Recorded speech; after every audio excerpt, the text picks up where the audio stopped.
Assalamualaikum warahmatullahi wabarakatuh. Perkenalkan, nama saya Inga Pratiwi dengan NIM A1A1211051. Saya dari jurusan Pendidikan Ekonomi, Fakultas Keguruan dan Ilmu Pendidikan, Universitas Haloleo.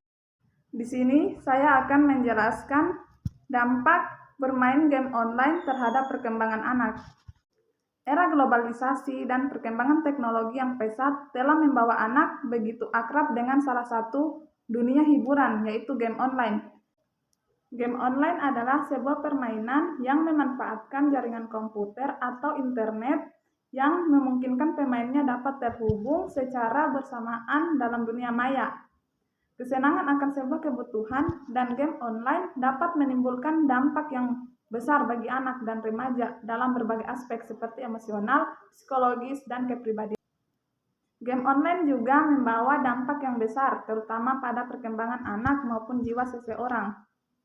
Pelajar yang sering memainkan suatu game online akan menyebabkan ia menjadi ketagihan atau kecanduan.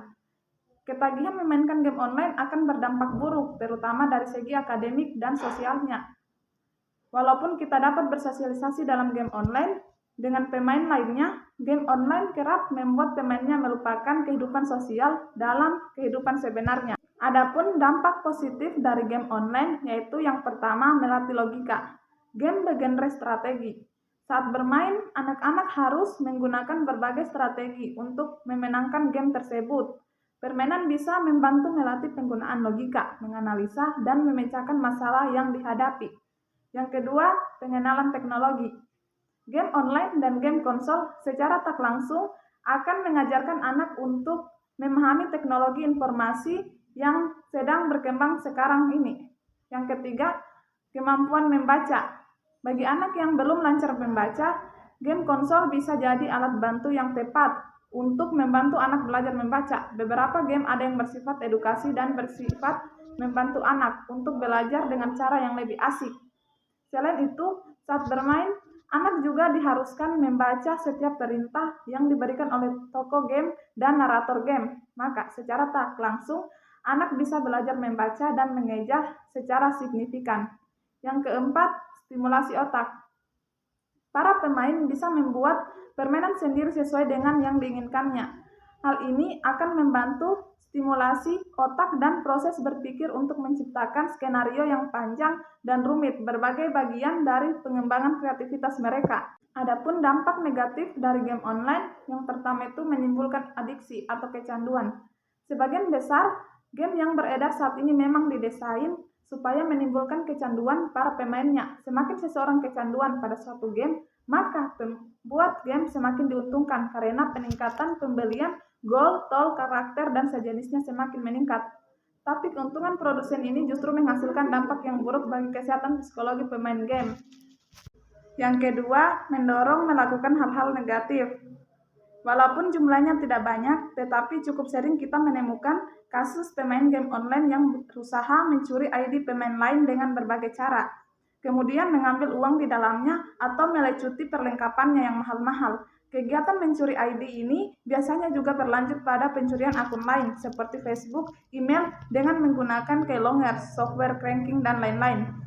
Bentuk pencurian ini tidak hanya terbatas pada pencurian ID dan password, tetapi juga bisa menimbulkan pencurian uang, meskipun biasanya tidak banyak, dan pencurian waktu, misalnya membolos sekolah demi bermain game. Yang ketiga, berbicara kasar dan kotor.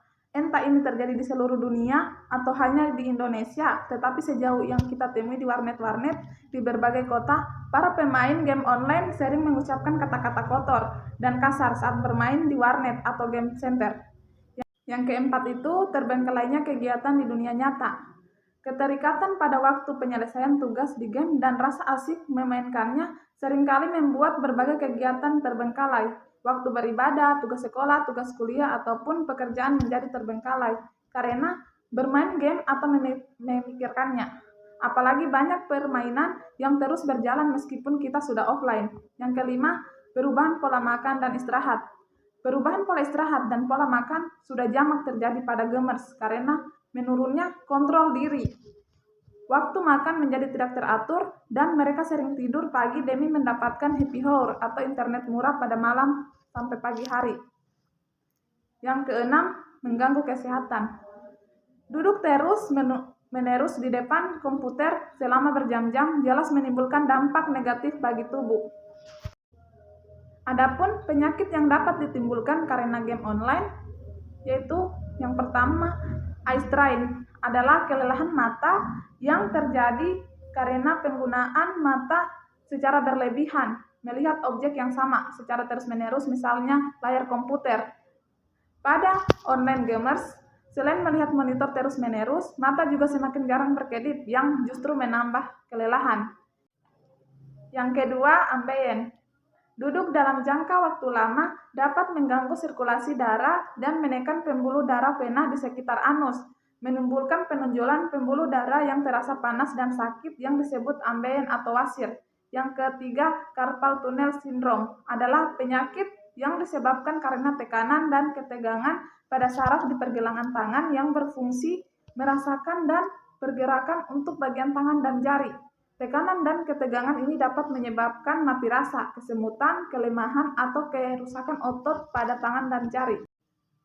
Adapun cara mengatasi dampak negatif game online agar tidak kecanduan, yang pertama itu mengatur waktu belajar dan waktu bermain. Yang kedua, membuat perencanaan hidup ke depan. Yang ketiga, menyadari dampak negatif dari kecanduan game online. Yang keempat, berteman dengan orang yang baik dan memiliki tujuan hidup.